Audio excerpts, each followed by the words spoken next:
Trump has been on the campaign trail with J.D. Vance. And he did Fox News last night.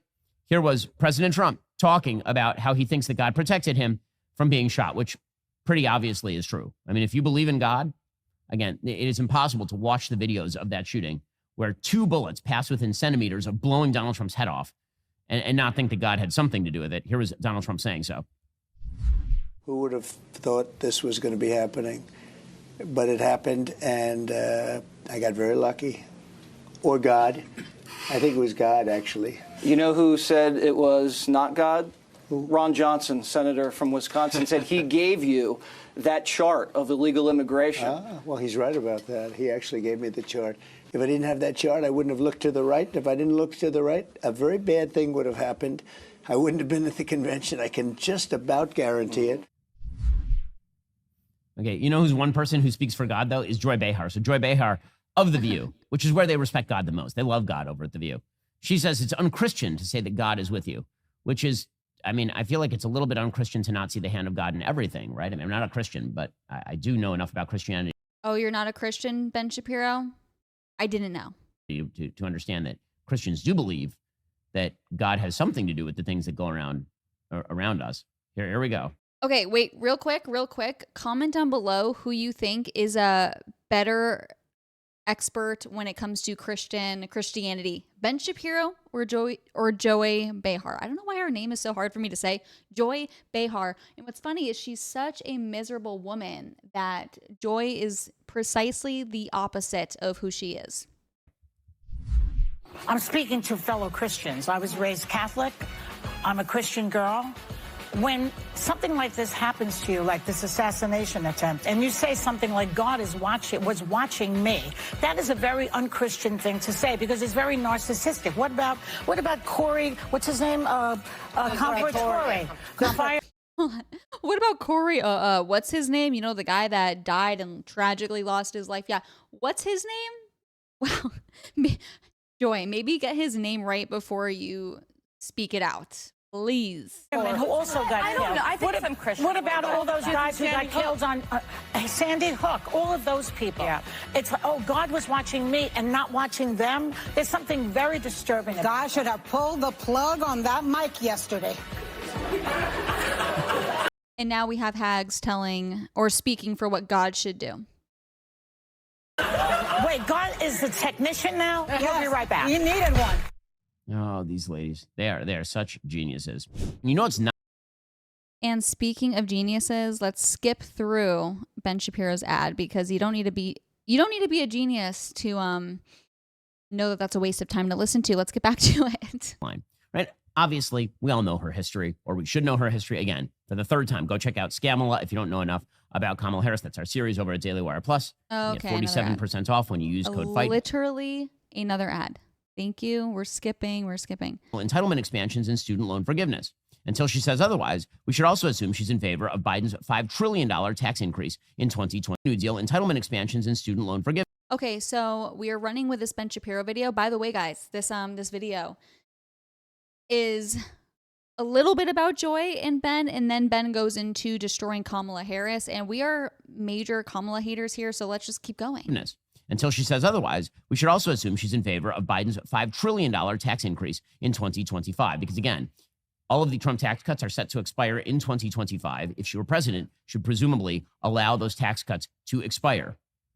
As the Wall Street Journal points out, the vice president's 4 years as a senator from California are another window on her worldview. She sponsored a bill to create a $6,000 guaranteed income for families making up to $100,000. That's crazy, by the way. That is a giant bag of crazy. Universal basic income, guaranteed income, is a work killer and a redistributionist nightmare that causes inflation. Another Harris proposal, or a fundable tax credit that would effectively cap rents and utility payments at 30% of income. That, of course, would jack up the rents. Meanwhile, she co-sponsored legislation with Bernie Sanders that would pay tuition at 4-year public colleges for students from families making up to $125,000. Meaning that she would spend trillions of dollars paying for everybody's college. Also, she co-sponsored Bernie Sanders' Medicare for All legislation paid for by higher income taxes. She has an extraordinarily long record of being really, really radical on a wide variety of issues. And all we have to do is go back to her campaign to note her bizarre positions that are going to hurt her in this campaign. So, for example, you may recall that back in 2020, when Kamala Harris was running for the Democratic presidential nomination, that she wanted to ban fracking. This would have been in 2019. There's no question I'm in favor of banning fracking. So, yeah, and starting with what we can do on day one around public lands, right? And then there has to be legislation. But yes, right. And this is something I've taken on in California. I have a history of working on this issue. And to your point, we have to just acknowledge that the residual impact of fracking is enormous in terms of the impact on the health and safety of communities. Okay, so she wants to ban fracking. How is that going to work out for her in, say, Pennsylvania? Okay, Pennsylvania is a state that is heavily reliant on the fracking industry. Fracking also happens to be one of God's great gifts to humanity in terms of our access to fossil fuels. It has made America energy independent, effectively, and she wants to ban it outright. How is that going to work in Pennsylvania? We will find out in 2020. Biden. Yeah, I mean, imagine what that would look like for this nation. And yeah, Ben's not right about a lot, but he is right about this. There's major states such as Pennsylvania, like he mentioned, where fracking is literally how many families put food on the table. Yeah, good luck reaching out to those voters when you want to completely demolish their entire living. Lost badly to Donald Trump in portions of southwestern Pennsylvania and southeastern Ohio, at least partly due to his comments on fracking. An outright ban on fracking is something that even Joe Biden did not endorse in 2020. So how's that going to work in places like Pennsylvania? How are her energy policies going to work in places like Michigan?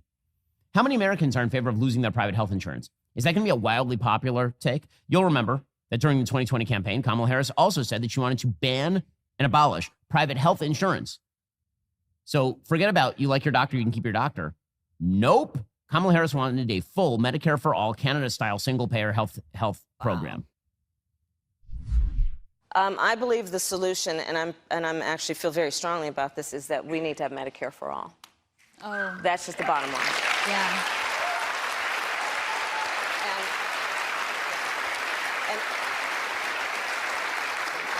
And I'll say this, and this is, I think, why you're also asking this question. What we know is that to live in a civil society, to be true to the ideals and the spirit of who we say we are as a country, we have to appreciate and understand that access to health care it should not be thought of as a privilege. It should be understood to be a right. Okay. I mean, yeah, that sounds great, but someone has to pay for it at the end of the day, and you don't have the right to steal from other people. And I'm going to sit here and appreciate the fact that I paused that video and I'm no longer listening to Kamala Harris yap. Gosh, nails on a chalkboard is her voice. The only person that's more unlikable than Hillary Clinton is Kamala Harris. Who would have thought? Who would have thought? But yeah, guys, I hope you enjoyed today's video. We had Ben Shapiro, who is not typically someone we like, and I still don't like him. We still don't like him, but we can appreciate him coming after some of the wenches on the left, We'll enjoy that. I really hope you enjoyed it. Like it on your way out, and I will see you next time. Bye.